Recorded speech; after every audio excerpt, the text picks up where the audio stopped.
بچوں کی عصمت دری کرنے والوں کو سرعام سزائے موت دی جائے. ہمیں سکھاتے ہو, ہم تو ختم نبوت کے محافظ ہیں, ہمیں سکھاتے ہو سید الثقلین نبی الحرمین امام القبلتین وسیلتنا فی الدارین صاحب قاب قوسین محبوب رب المشرقین ورب المغربین جد الحسن والحسین مولانا مولا ثقلین ابی القاسم محمد بن عبداللہ. پر درمیان میں نہ بولو, حدیث کے درمیان نہیں بولو. بچیوں کے ساتھ ظلم کرنے والوں کو سرعام ان کی گردن کاٹی جائے. یہ اصول متعین کر دیا تھا محمد مصطفیٰ. ظالم کی صرف نہیں ہوتی, ظالم نامرد ہوتا ہے.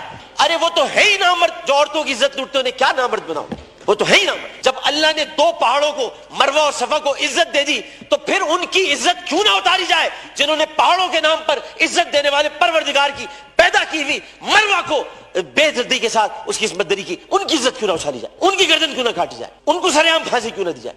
یہ واقعہ موٹر وے پر ہو یا حلقہ 245 کی کسی کچی گلی میں, یہ اسمبلی ایک تاریخ بن جائے کہ ہم نے, یہ اسمبلی نے قرارداد منظور کی تھی اور بل بنایا تھا کہ بچوں کی عصمت دری کرنے والوں کو سرعام سزائے موت دی جائے.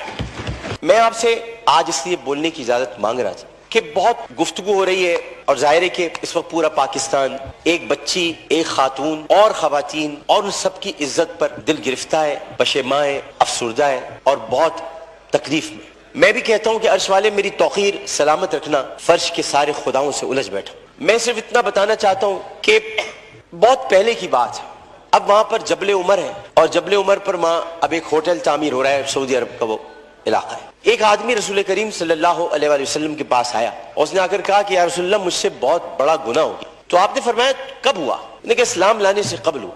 آپ نے فرمایا کہ ٹھیک ہے, اب تم اسلام لے آئے ہو, تمہارے سارے گناہ اللہ نے معاف کر دی. اس نے کہا آپ میری بات سن لیجیے رسول اللہ, میں آپ سے بات کرنا چاہتا ہوں, اپنے دل کا بوجھ ہلکا کرنا چاہتا ہوں. آپ نے کہا کہو تم کیا کہنا چاہتے ہو. اس نے کہا یا رسول اللہ میری ایک بچی تھی اور میں اس بچی کو جب وہ 5 سال کی ہوئی تو میں اس بچی کو کہا میں چلو تمہیں جنگل لے کے چلتا ہوں, اور میں اس کو لے کر چلا. جناب اسپیکر توجہ چاہوں گا, میں اس کو جنگل لے کر چلا. اب میں اس لیے لے کر چلا کیونکہ میری عزت پر حرف آ رہا تھا کہ میرے گھر میں بچی کیوں پیدا ہوئی. نبی کریم بہت غور سے سن رہے تھے, صحیح بخاری اور صحیح مسلم میں اس حدیث کو بیان کیا, ترمذی شریف میں بہت تفصیل کے ساتھ. تو انہوں نے بہت توجہ سے سنا اور کہنے لگا میں جنگل میں لے کے گیا. پھر میں نے گڑھا کھودا, گڑھا کھودنے کے بعد میں نے بچی سے کہا اس میں لیٹ جاؤ. اچھا جب میں گڑھا کھود رہا تھا تو یا رسول اللہ مجھے ایک بات یاد آئی کہ وہ کھودتے کھودتے مجھے پسینہ آنے لگا, تو اس نے اپنے چھوٹی سی چادر سے میرا پسینہ بھی صاف کیا, اور اس کے بعد میں نے اس بچی کو گڑھے میں ڈال دیا اور پھر میں نے مٹی ڈالی. تو عربی میں اسے مجھ سے کہا, ترجمہ آپ کے سامنے پیش کر رہا ہوں, بابا میں مر جاؤں گی بابا, اور میں نے اس کو مار دیا. بہت دیر تک خاموشی حجر رسول میں رہی. اس نے دیکھا تو رسول کریم صلی اللہ علیہ وسلم رو رہے تھے. خاتم النبیین, سید المرسلین, شفیع المذنبین, انیس الغریبین, رحمت للعالمین, راحت العاشقین, مراد المشتاقین, شمس العارفین, سراج السالکین, مصباح المقربین, محب الفقراء والغرباء والیتام والمساکین. ہمیں سکھاتے ہو, ہم تو ختم نبوت کے محافظ ہیں, ہمیں سکھاتے ہو سید الثقلین نبی الحرمین امام القبلتین وسیلتنا فی الدارین صاحب قاب قوسین محبوب رب المشرقین ورب المغربین جد الحسن والحسین مولانا مولا ثقلین ابی القاسم محمد بن عبداللہ. پر درمیان میں نہ بولو, حدیث کے درمیان نہیں بولو. اس کے بعد نبی کریم صلی اللہ علیہ وسلم نے یہ کیا کہ ان کے زار و قطار آنسو بہنے لگے, اور انہوں نے کہا کہ قسم اس پروردگار کی جس کے قبضے میں محمد کی جان ہے صلی اللہ علیہ وسلم, اگر تو اسلام نہ لاتا تو میں تجھے سرعام سب کے سامنے تیری گردن اڑاتا. یعنی مطلب یہ ہوا کہ نبی کریم نے بہت پہلے بتا دیا تھا کہ بچیوں کے ساتھ ظلم کرنے والوں کو سرعام ان کی گردن کاٹی جائے. یہ اصول متعین کر دیا تھا محمد مصطفیٰ, یہ سزا متعین کر دی. ظلم کرنے والا جناب اسپیکر کوئی صنف نہیں رکھتا. خدا کے لیے اسے مرد نہ کہے, خدا کے لیے اسے عورت نہ کہے. ظالم کی صنف نہیں ہوتی, ظالم نہ مرد ہوتا ہے, ظالم کو مرد نہیں کہتے. میرے بھائی نے کہا ہے فیصل بانڈے نے میں نامرد بنا دوں گا. ارے وہ تو ہے ہی نامرد, جو عورتوں کی عزت لوٹتے انہیں کیا نامرد بناؤ, وہ تو ہے ہی نامرد. ہم ظالم کی صنف مقرر کر کے معاشرے کو پھر تقسیم کرتے ہیں. ہمیں کسی کی صنف مقرر نہیں کرنی, ہمیں صرف اور صرف قرآن اور سنت کے مطابق ان سزاؤں کا احیا کرنا ہے جن کی ضرورت ہے. یہ واقعہ موٹر وے پر ہو یا حلقہ 245 کی کسی کچی گلی میں, اس میں یہ بحث ہی نہیں کرنی. بحث ہمیں یہ کرنی ہے کہ انسانیت کی تزلیل ہوئی, بحث ہمیں یہ کرنی ہے کہ ہم کیا کر رہے ہیں, بحث ہمیں یہ کرنی ہے کہ اگر ہم ریاست مدینہ کے دعوے دار ہیں تو ریاست مدینہ میں اگر ایسا واقعہ ہوتا تو ہم کیا کرتے. ہمیں یہ کرنا ہے, ہمیں قانون سازی کرنی ہے, ہمیں اسمبلی میں بیٹھ کر اس معاملے کو مل جل کر حل کرنا ہے. میں کسی کا بھی یہاں زیادہ وقت لینا نہیں چاہتا, میں بہت دل گرفتہ ہوں کیونکہ اس بچی کے گھر میں کوئی کمانے والا نہیں ہے. بنیر سے آئے ہوئے پختون گھرانہ تھا, پٹھان گھرانہ بیچارہ جو وہاں کما رہے تھے. عمر صادق اس کا والد, بہت پیاری سی معصوم سی بچی تھی. ہر بچی معصوم ہوتی ہے, پیاری ہوتی ہے, لیکن جناب اس میں سوچیے ایک پختون فیملی کی بچی جو بڑے غیور ہوتے ہیں. میں اپنے تمام پختون بھائیوں سے کہتا ہوں, میں ان سے بڑی محبت کرتا ہوں. غیور قوم ہے, ایک عزت دار قوم ہے, جو آتے بھی ہیں عزت سے کمانے کے لیے, عزت سے جینے کے لیے.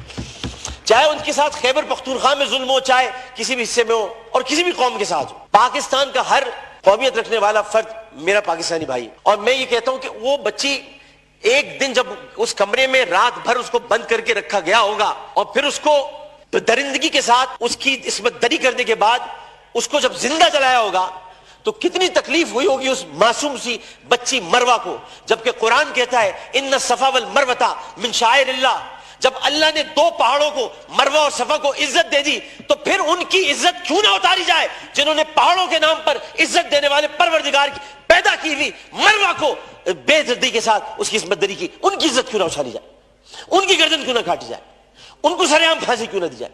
جناب اسپیکر, میں آپ سے صرف یہ بات کہنا چاہتا ہوں. میں شکریہ ادا کرتا ہوں اپوزیشن بینچز کا بھی, میں شکریہ ادا کرتا ہوں اپنی پارٹی کا بھی, میں سب کا شکریہ ادا کرتا ہوں کہ جو اس وقت اس درد کو سمجھ رہے ہیں, جو درد کو سمجھ کر بات کر رہے ہیں, اور جو نہیں چاہتے کہ اس وقت سیاست ہو. ہم میں سے کوئی نہیں چاہتے, اور جو ان باتوں پر سیاست کرے گا معذرت کے ساتھ, پھر وہ سیاست کر رہا ہے, عبادت نہیں کر رہا.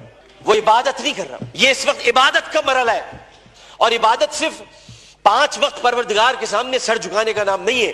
عبادت ظالم و جابر حاکم کے سامنے کلمہ حق کہنا بھی ہے, اور عبادت اپنی جگہ پر رہتے ہوئے جب اللہ تعالیٰ نے قوت گویائی عطا کی ہے, اور 5 سوالات جب حشر میں کیے جائیں گے, کہاں سے کمایا تھا, کیسے کمایا تھا, جوانی کہاں گزاری, بولنے کا علم دیا تو بولے کہ نہیں بولے, ما کنت تقول فی ھذا الرجل, اس رسول کے بارے میں تمہارا کیا خیال ہے, کیا جانتے ہو, اس وقت ہماری زبانیں گم ہو کر نہ رہ جائے.